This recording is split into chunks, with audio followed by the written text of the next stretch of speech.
Working on that you could show us? Yes, this one is of trees, but it's in the abstract form. I've drawn a little bit down there to give me a guideline, but really I just make it up as I go along with the colours and things. So I think that's will go down as maybe abstract, I don't know, or landscape. But it's very enjoyable for me to do, which is the important thing. This one is part of the London skyline, which you've seen in other pictures of mine. I do collage. So you've got the Shard and you've got the London Eye, and I'm not quite certain what the other buildings are, but they're part of London. And again, I shall just colour it in, and it'll become an abstract, but people will know what it is. When you talk about abstract, you say that one with the tree, you think it will become abstract, or is there a particular theme you have in mind? Not really, it's just the colours I like. In itself, it's causing a pattern, it's making a pattern. And people can interpret whatever they like. So you develop it as you go along? Yes, yeah. Yes. Can you just tell us what inspires you? I think it's nature. The shapes, the colours, the design that nature gives us, I think is wonderful. And you can adapt it to whoever you want it to look like. It's entirely up to you. I like the 4 seasons, which I have up there and down there. And these sort of pictures, that's done in watercolour. That's merely just splashing watercolour onto paper and then drawing little shapes on it to make it look maybe part of nature, a flower or a bunch of flowers. I love taking photographs. We were in Ashridge Forest not so long ago where some of the trees had fallen down and were making patterns in themselves with the roots.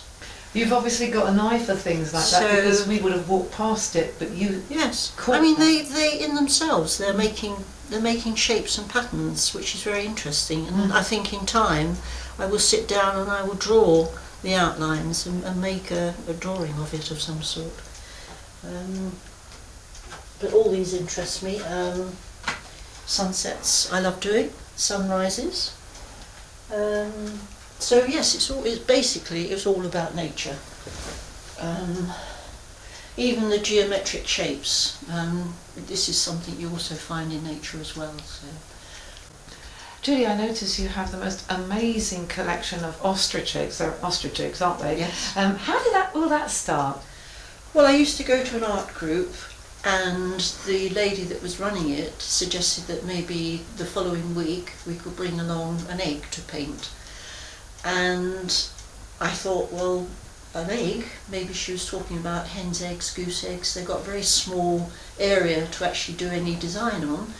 So I was going by a market and saw an ostrich egg for sale and thought that would be ideal. So I took it along to the art group next week, and everybody else had bought their hen's eggs with them, and I had bought my ostrich egg.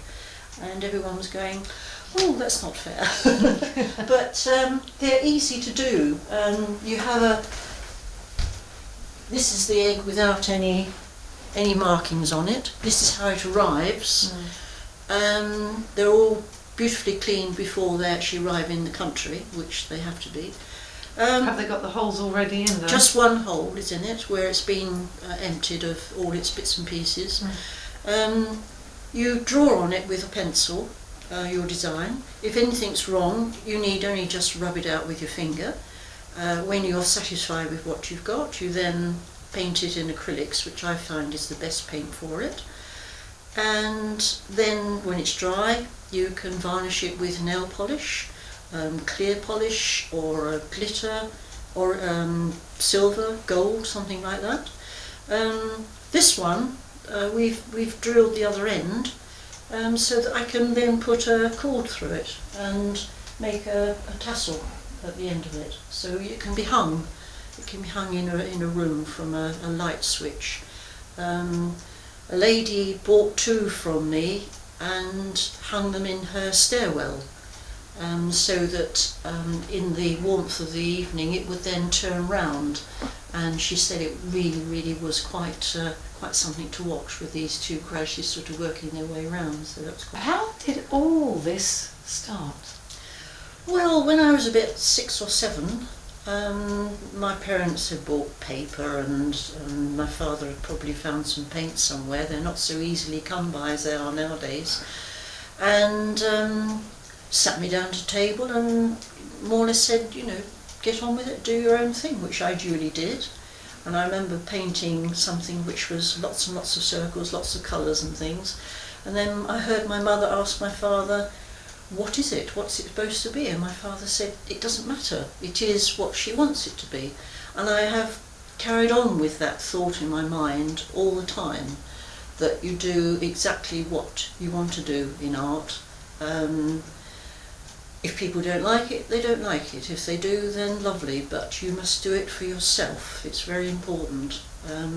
It gives you satisfaction, it gives you quietness of mind, and you can concentrate on what you're doing and forget everything else.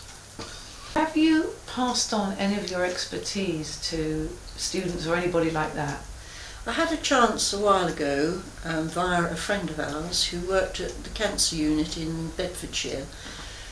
She said that they were looking for someone to perhaps talk to them, show them some artwork. And she thought of me, and I got in touch with them and went along. And what I had was 6 to 7 patients each week that would come and sit down, and I'd put paints and paper out for them.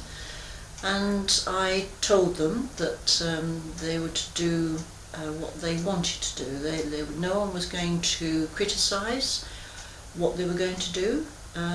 But I drew some shapes on paper, houses, trees, fences, pond, that sort of thing, fairly easy for them, and said just go ahead and paint it, and paint them however you want to do, whatever style you like, however free you want to be, however meticulous you want to be.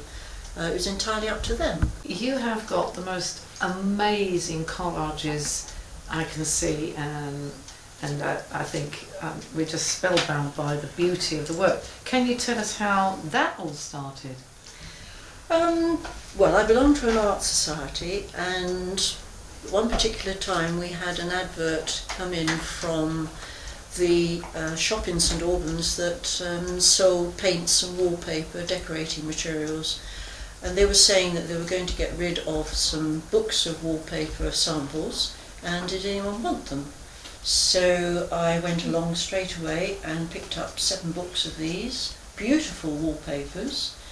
A lot of them had got a texture to them, a lot of them were silky, so really lent itself to all sorts of collage.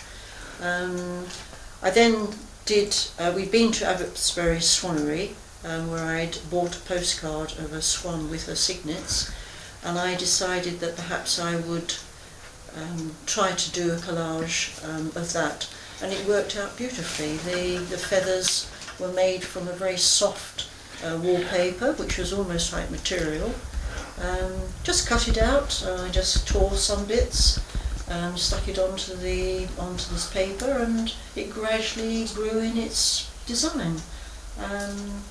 A picture of which I'm very proud of. I very much like it. And the other one is a little seaside picture of waves and clouds and the sand and birds. And these three are of the skyline, London skyline. So you've got Tower of London, you've got the London Eye, you've got the Shard and various other important buildings in London.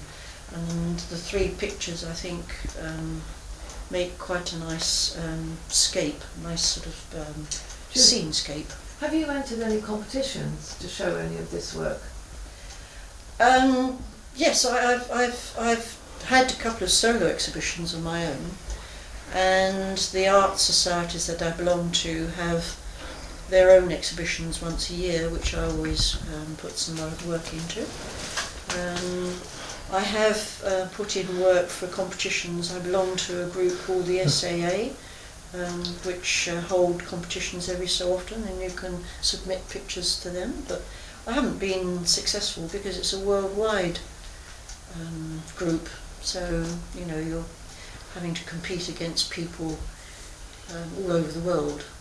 But it's interesting to get people's comments about them. So. Would you ever consider doing any commissions at all? I would, yes. Tends to put pressure on the artists to do commissions.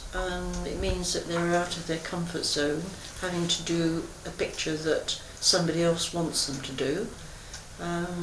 But it's a good thing to have. It's a good exercise, and certainly, yes, I would certainly give it some thought. If anyone has a commission that they'd like to put to me, then they can contact me on my website, www.judidesign.biz.